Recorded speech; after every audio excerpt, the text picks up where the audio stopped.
ቤተክርስቲያን ቅድሚያ የምትሰጠው ከስጋ ፈውስ ይልቅ ለየትኛው? ለነፍስ ፈውስ። ለዚህ ነው አሁን ፈውስ ብዙ የማይጋነነው። እኛ ቤተክርስቲያን ልብ ብላችሁ ከሆነ ምስክርነት ሲነገር መቼ ነው የሚነገረው? ልዩ የፈውስ መርሃ ግብር ወይም የምስክርነት መርሃ ግብር ተገኝታችሁ ታውቃላችሁ? እንደዛ የሚያደርግ ሰው ካለ በእውነት ክርስትናን አልተረዳውም። አንደኛ እግዚአብሔር በፕሮግራም አይፈውስም። አሁን ማለት እግዚአብሔር ከፈለገ ይፈውሳል፣ ከፈለገ አይፈውስም። ፈዋሽ ማን ነው? የእግዚአብሔር የሥራ ጊዜ አለው የለውም? ዘወትር አርብ ከ12 ሰዓት ከ45 እስከ 1 ሰዓት ከ20 ይፈውሳል እግዚአብሔር። እንደዚህ አይነት ክርስትና የለም። እንዲህ አይነት ለሁሉ ፈውስን ቃል የሚገባ በፈለክ ጊዜ እንደዚህ አትል። ከፈለገ ይፈውሳል፣ ካልፈለገ ምን አይልህ? አይፈውስም። ብትፈወስም ባትፈወስም ግን እግዚአብሔር ምንድን ነው? ፈዋሽ ነው፣ ሁሉን ማድረግ የሚችል። ለአንዳንድ ሰው በሽታው ቢጠቅመውስ? ከአንዳንድ ፈውስ እኮ መታመም ሊበልጥ ይችላል። ታውቃላችሁ? ከጤናው በላይ ህመሙ የሚጠቅመው ሰው አለ። ወያመጽ ደዌ በእንተ ጤና ለነፍስ። ቅዱስ ዮሐንስ አፈወርቅ በተግሳጹ ስለ ነፍስ ጤና በሉ እስኪ። በስጋ ላይ በሽታን ያመጣል። ስለማን ጤና? ስለ ነፍስ ጤና። በመታመሙ እግዚአብሔርን ያወቀ ሰው አለ፣ ብዙ የተጠቀመበት ሰው አለ። ስለዚህ ያ ሰው መታመሙ ይጠቅመው ከሆነ አይፈውሰውም። የመጣ ሁሉ ይድናል፣ የመጣ ሁሉ ይፈወሳል። የቤተክርስቲያን ትምህርት አለ። ብዙ አይነት በሽተኞች አሉ። ቅዱሳኑ ህመም ነበረባቸው። ደዌ ዘንጽ፣ ደዌ ዘሴት የሚባል የንጽህና በሽታ አለ። ከቅድስና የሚመጣ በሽታ አለ። ለምሳሌ ቅዱስ ጳውሎስ ራስ ፍልጠት ነበረ፣ ራሱን ያሟል፣ ጎኑን በጣም ይወጋው ነበረ። ደጋግሞ ጸለይኩ ይላል። ስለዚህ ጉዳይ እንዲርቅልኝ እባክህ ብዬ ጸለይኩ። ይገርማል። ጳውሎስ ሆድ ቁርጠትና ራስ ምታት እንዴት ያሟል? ጳውሎስም ባለፈውም አንስተነዋል። ጳውሎስ በጨርቁ ምን ይል ነበር? ይፈውስ ነበር። ግን እሱም ግን ምን ይለዋል? ያሟል። ጨርቁን እየነካው ነው፣ እየለበሰው ነው፣ ግን አያድነውም። እግዚአብሔር ከፈለገ እንደዛ ነው። አንደኛ ፍጡር መሆኑንም እንዲረዳ ነው። ምን አለ ራሱ ሲናገር? በመገለጥ ብዛት እንዳልታበይ ይላል። በምን ብዛት? በእኔም እግዚአብሔር በእኔ አድሮ የሚያደርገውን ተአምር አይቼ እንዳልታበይ፣ ጨርቄ እኮ ያድናል እንኳን እኔ እንዳልን በሽታ መጣብኝ። የሥጋዬ መውጊያ የሰይጣን መልእክተኛ ተሰጠኝ። ይህ ነገር እንዲልቅልኝ መላልሼ ጸለይኩ፣ ለመንኩት። እግዚአብሔር ግን አለኝ ኃይሌ በድካምህ ይገለጣል አለኝ። በሉ እስኪ ኃይሌ በምንህ? በድካምህ። ጸጋዬ ይበቃል አለኝ። ስለዚህ ተውኩት። አንዳንዴ እግዚአብሔር ለጸጋ የሚያመጣው በሽታ አለ። በጸጋ የተጠቀመ ኢዮብ የመጣለት በሽታ የዋጋ በሽታ ነበር። ኢዮብ ባይታመም የት እናውቀዋለን እኛ? አንድ ባለጠጋ ነበረ፣ ኖሮ ሞተ ነበር የህይወት ታሪኩ። ያ ደዌ ግን ስለወረደበት ነፍሱን አጠበው። ጸሎት የማያውቁ ሰዎች በበሽታ ምክንያት ጸሎት አውቀዋል። ቤተ ክርስቲያን መሳለም የማይፈልጉ ሰዎች በበሽታ ምክንያት ጠበል ቀጂ ሆነዋል። ቆመው አስተባባሪ፣ በዚህ ጋር ትሄጂ በዚህ ጋር ትሄድ የሚሉ ማለት ነው፣ አገልጋዮች ሆነዋል። ለእነዚህ ሰዎች መታመማቸው ጎዳቸው? ጠቀማቸው? ስለዚህ እግዚአብሔር ጤናን ራሱ ለጥቅም እና ሁሉም ይፈወሳል የሚል ትምህርት በቤተክርስቲያናችን የለም። እግዚአብሔርም ለሁሉም ፈውስ ቃል አይገባም። መፈወስም በእውነት የሚያጸድቅ ነገር አለ። አሁን ለምሳሌ እኔ ቆሜ እንደምናገረው የመፈወስ ጸጋ ቢሰጠኝ የነካሁት ቢፈወስ ወይ ጸሎት አድርጌ እንዲያረኩት አንድ አባትም እንዲረጭቶ ቢፈውስ በሰማይ ፈውሰሃል ተብሎ አይጸድቅም። ታውቃላችሁ? ምክንያቱም ፈውስ የማን ነው? የእግዚአብሔር ነው። በራሱ ኃይል አልፈወሰውም። ስለዚህ አንተ ይህን ያህል በሽተኛ ፈውሰሃል ተብሎ አይጸደቅም። ይህን ያህል በሽተኛ ጠይቀሃል ተብሎ ግን ይጸደቃል? አይጸደቅም። አይገርማችሁ? ከመፈወስ በላይ መጠየቅ ያጸድቃል። ጌታም ዳግም ሊፈርድ ሲመጣ ብራብ አላበላችሁኝም ብሎ ብታመም አልፈወሳችሁኝም አይልም። ምን አላላችሁ? አልጠየቃችሁ። ምክንያቱም እጅን ጭነህ ከምትፈውሰው በላይ አንድም በሽተኛ ሄደህ አይዞ እግዚአብሔር ይማረህ ብለህ አብረው መቆየት ማጽናናት፣ እሱ ነው የበለጠ ለነፍሳችን ዋጋ የሚሰጠን። ይህን በማድረግ በእውነት የሚገኘውን ጸጋ ለመጠቀም ያብቃል። ፈውሶ አይጸደቅም። አምላካችንም ይህንን አላለም። ይህም በሽተኛ ለማንኛውም 38 ዓመት ወደተኛበት ወደዚህ የህመም ቦታ ቆየ። መጣለት ክርስቶስ። ስንት ዓመት? 38 ዓመት። እርግጠኛ ነኝ ብዙ ሰው እዚህ 38 ዓመት አልሞላንም እዚህ ያለነው እና የአንድ ሰው እድሜ የብዙዎቻችንን እድሜ ያህል ነው የኖረው ታሞ ማለት 38 ቀን መተኛት እንዴት ነው የሚያስጠላው? ለ38 ቀን እንኳን ካልጋ አለመነሳት በጣም ከባድ ነው። ይሄ ሰውዬ ከዚያ በፊት ቢያንስ ወጣት ሊሆን ይችላል። ለምን ካላችሁ ክርስቶስ ኃጢአት ሰርቶ እንደታመመ ተናግሯል። የዚህ ሰውዬ በሽታው ምክንያት ኃጢአት ነው። በምን አወቅን? ምን አለው? አሁን ድስ ድናሃል፣ የሚበልጥ ነገር እንዳይደርስብህ ከዚህ በኋላ ደግመህ ኃጢአትን አትስራ አለው። ደግመህ ምንን አትስራ? ስለዚህ ከዚህ በፊት ኃጢአት ሰርቷል አልሰራም? ድሮ ሰርቷል ማለት ነው። ስለዚህ ለዚህ በሽታ የሚዳርግ ምክንያት ነበረ ማለት ነው። ኃጢአት ሰርቶ ነበረ። ኃጢአት የሚሰራበት እድሜ ላይ ደርሷል ማለት ቢያንስ እንግዲህ 12 ዓመት አልፎት ነበር የዛን። ስለዚህ እሱ ላይ 38 ጨምሩበት። 38 ዓመት ሙሉ አልጋው ላይ ተጣብቆ ቁጭ ብሎ ነበር። ጌታ ሲወለድም አልጋ ላይ ነበር ይሄ ሰውዬ። ክርስቶስ በቤተልሔም የተወለደ ጊዜ እመቤታችን ስታጠባው መላእክት ሲዘምሩ ይሄ በሽተኛ አልጋው ላይ ሆኖ አንድ መልአክ ወርዶ አሁን ያናውፀው ይሆን አያናውፀው ይሆን እያለ ይጠብቃል። ክርስቶስ አድጎ 32 ዓመት ሆኖት ሲመጣ ይሄ በሽተኛ በአልጋው ተኝቶ ነበር። በነገራችን ላይ ሰው ታሞ እግዚአብሔርን ሳይሰድብ ሳያማርር በበሽታ በደዌ የሚኖር ሰው እንደ ሰማዕት ነው የሚቆጠረው ይላል ቅዱስ ዮሐንስ አፈወርቅ። ሰማዕትነት ነው። ህመምን መታገስ፣ መከራን መታገስ ጸጋ ነው፣ ዋጋ አለው በእግዚአብሔር ዘንድ። ሳያማርሩ እግዚአብሔርን ሳይሳደቡ ሰው እግዚአብሔርን ስደብ እስክትለው ድረስ ሚስቱና ጓደኞቹ ኢዮብ ያ ሁሉ ፈተና ሲደርስበት እግዚአብሔር ሰጠ፣ እግዚአብሔር ነሳ፣ የእግዚአብሔር ስም ምን ያለ ይሁን። በሽተኛ እንደውም እንግሊዘኛው ጥሩ ቃል ከላቲን የተወሰደ ፔሸንት ነው የሚባለው አይደል? አዎ ፔሸንስ ትዕግስት ነው። ፔሸንት ታጋሽ ማለት ታጋሲ ማለት ነው። እና መታገስ የቻለ በሽታን መሸከም የቻለ ሰው ከማን ዘንድ ዋጋ ያገኛል? 38 ዓመት ይሄ ሰውዬ ተኝቶ በዛ ባልጋ ቁራኛ ነበር። አምላካችን ኢየሱስ ክርስቶስ ወደዚህ ሰው ነው የመጣው። መጣ ልትድን ትወዳለህ አለው። እንመለስበታለን። አይ ወደ መጠመቂያይቱ የሚያኖረኝ ሰው የለኝም፣ እኔ እዚህ ተኝቼ ሳለ ሌላው ቀድሞኝ ምን ይላል? ይድናል አለው። ይህን ጊዜ ክርስቶስ ተነሳና አልጋህን ተሸክመ ሂድ አለው። ያም ሰውዬ ወዲያውኑ ዳነ፣ አልጋውን ተሸክሞ ሄደ ይላል። የእግዚአብሔር ስም የተመሰገነ ይሁን። ይሄ ሰውዬ 38 ዓመት ወረፋ የጠበቀው ምን ለማድረግ ነው? መልሱልኝ። ተጠመቀ አልተጠመቀም? በምን ለመዳን ነበር ተስፋ ያደረገው? በጠበሉ ዳነ አልዳነ? አልዳነ። አምላካችን ኢየሱስ ክርስቶስ ጠበል ውስጥ አልጨመረውም። 38 ዓመት አይኗን ያያትን ጠበል ሳይቀምሳት አልጋውን ተሸክሞ ከዛ እንደው ትንሽ ቀድቼ እንኳን ይዤ ልሂድ አላለም። ይገርማቸዋል። እንደው ከናፈቀችኝ አላለም። አልጋውን ተሸክሞ ወጣ። ይሄን ሰውዬ ክርስቶስ ያዳነው በጠበል ነው ያለ ጠበል ነው?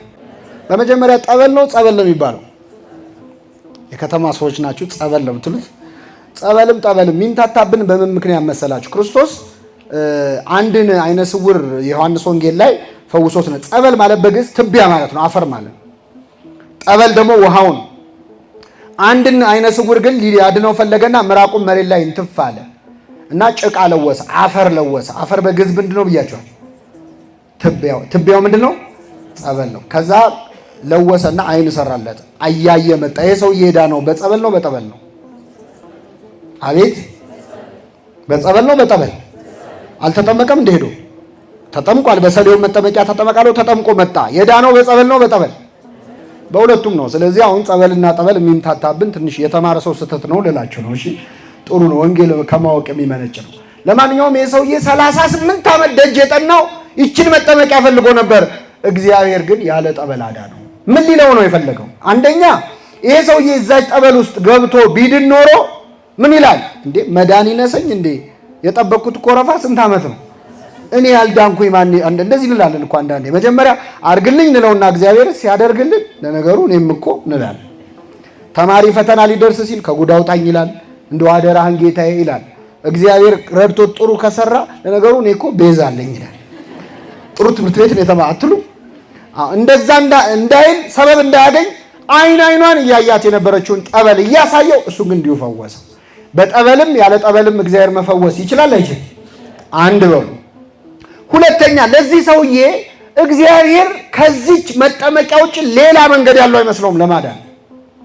በቃ እዛ ውስጥ ገብተህ ካልተነከርክ አትድንም ነው የእሱ ጭንቅላት የሚያስበው። ስለዚህ ከአምልኮ ምንም አልቀረውም፣ ሌላ መፍትሄ ያለ አይመስለውም። እቺ ውሃ ብቻ ነች አዳኝ የምትመስለው። እግዚአብሔር መጣና ውሃዋን የፈጠርኳት እኔ ነኝ፣ እሷን ሳትነካ እኔ ላድንህ እችላለሁ ብሎ ያለ ጠበል አዳነው። በጠበልም ብንድን ያለ ጠበልም ብንድን ግን የሚያድነን ማን ነው? እግዚአብሔር ነው። ደግሞ ይህን ስናገር ጠበል መጠመቅ የማይወዱ ሰዎች ደስ ይላቸው እኮ ይላሉ።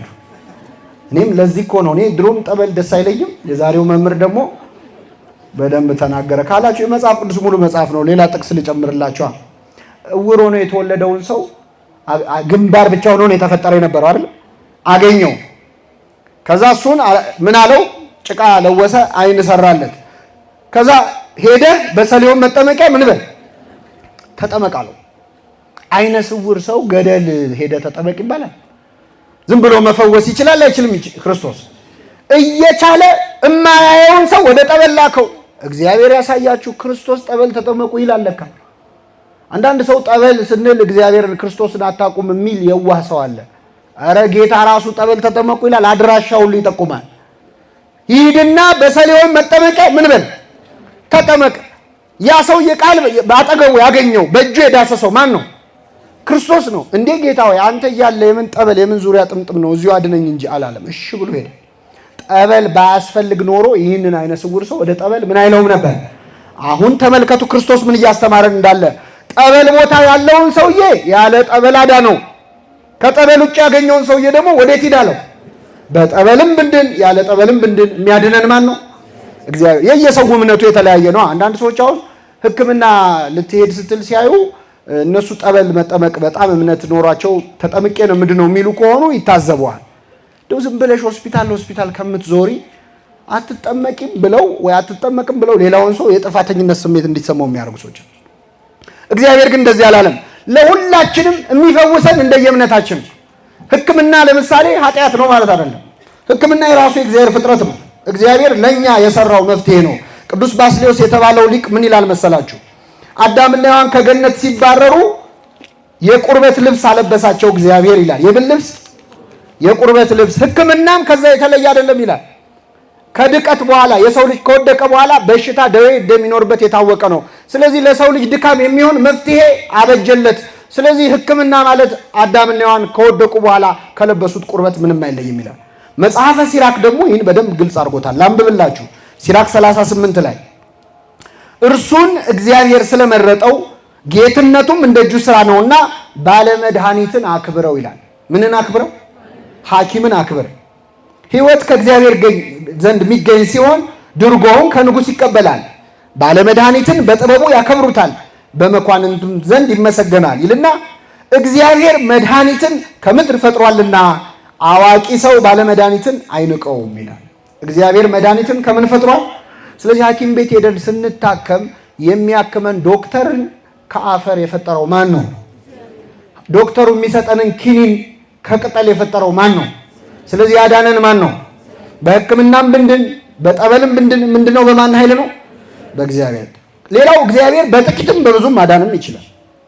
አሁን ጠበል ሲጠመቅ አንዳንድ ሰው ብዙ ቀን መጠመቅ ዓመት ተጠምቄ ድናለሁ ሊል ይችላል። አንዳንድ ሰው ደግሞ አረ 2 ቀን ከተጠመቅ 3 ቀን ይበቃ 1 7 ይላል። አንዳንድ ሰው ጠበል ጠጣ ሲባል በክዳኑ ስጡኝ የሚል የለም፣ በትንሹ የሚበቃኝ የሚል ሰው አለ። አንዳንድ ሰው ደግሞ የምን በክዳኑ በጀሪካን ቁጭ አድርጎ ፀሐይ የሞቀ 10 ሊትር ሲል ንቅል አድርጎ ያወጣልኛል የሚል ሰው አለ። በጥቂትም በብዙም ግን የሚፈውሰን ማን ነው? ለምን አበዛሽው ይሄን ሁሉም ለምን ትጠጫለሽ ብሎ አይጠይቅም እግዚአብሔር። በትንሽ እድናለሁ የሚለውን በትንሽ ያድነዋል፣ በጥቂትም በብዙም ማዳን ለእግዚአብሔር አይቸግረውም ይላል። አንዳንድ ሰው ቅዳሴ ጠበል ሲቀዳለት ሙላው እንጂ ምን ትሰስታለህ ይለዋል አይደል? አሁን ካንተ አይወሰድብህ እስቲ ጨምረው ይለዋል። አንዳንዱ ደግሞ በቃ ይላሉ ገና ጠብ ሲል። ይሄ እኮ ወንጌልም ላይ ያለ ነው። ያቺ ሴት እዚህ ላችኋል ጨርቁን ብነካ ድናለሁ አለች። ምኑን ብነካ? ቢነካኝ አይደለም ክርስቶስ ቢያየኝ አይደለም እፍ በልብኝ ዳሰኝ እያሉ ነው ሌሎች የዳኑት። እሷ ግን ምኑን ብነካ? ጨርቁን ብነካ። መጣች ጨርቁን ነክታ እሷ በሰላም ልትሄድ ነበር። ደሟ ቀጣለ ወዲያው። ከዛ ኃይል ከኔ ወጥቷል አለ ክርስቶስ። እንዴ ጌታ ሆይ ብዙ ሰው እየተጋፋ አይደል የዙሪያህን እየገፉት እኮ ነው አይፈወሱም እንጂ። ስንት ወድ ቁርጠት ያለበት ሰው፣ ስንት ራስ ምታት ያለበት ሰው ክርስቶስን ምን እያለው ነው? እየተጋፋ ነው የማንፈወስ ሰዎች አለ። ከበነው ጠዋትና ማታ ሳንለየው ሌሎች መተው ሲፈወሱ እኛ እንፈወስ። ጨርቁን ነክታ፣ ጨርቁ ምንድነው? ትንቢተ ኢሳይያስ ምዕራፍ 6 ላይ የልብሱን ዘርፍ መቅደሱን ሞልቶታል ይላል። የመቅደሱን በር እንዲዳሰው የሚድኑ ሰዎች አሉ። መቅደሱ ውስጥ ቆሞ የማይድን ሰው ደግሞ አለ። ውስጥ ሆኖ እያገለገለ የማይድን አለ። ይቺ ሴት ብነካው ድናለሁ አለች። ከሷ ትንሽ ሻል ያሉ ያነሱ ሰዎች ሲነካኝ ነው የምድነው። ጌታ ሆይ አንተ ዳሰኝ ያኔ ድናለሁ የሚሉ ሰዎች አሉ። ከሁለቱም ደግሞ የሚበልጥ አለ። እኔም አልዳስስህም አንተም እንዳዳስሰኝ፣ እንደውም እኔ ያለሁበት ቦታ አንተ እንዳትመጣ ቃል ብቻ ተናገር ልጄ ምን ይላል? የባሰ አይደለም ይሄ? እዛ ሆነ ተናገር፣ ደዌ ላንተ ምን ነው? እኔ እንኳን በስሬ ሎሌዎች አሉኝ፣ አገልጋዮች አሉኝ። ና ስለው ይሄዳል፣ ሂድ ስለው ይሄዳል፣ ና ስለው ይመጣል። በሽታ ላንተ ምንህ ነው? ውጣ ብትለው ይወጣል፣ ግባ ብትለው ይገባል። ቃል ብቻ ተናገር ልጄ ምን ይላል? ይፈወሳል። ከቤቴ ጣራ በታች ልትገባ አይገባኝም። ከምኔ በታች? ከጣራ በታች። አንዳንድ ሰዎች ደግሞ ጣራውን ገንጥለው በሽተኛ ይዘው የሚገቡም አሉ። የሉም? ወንጌል ላይ አለ።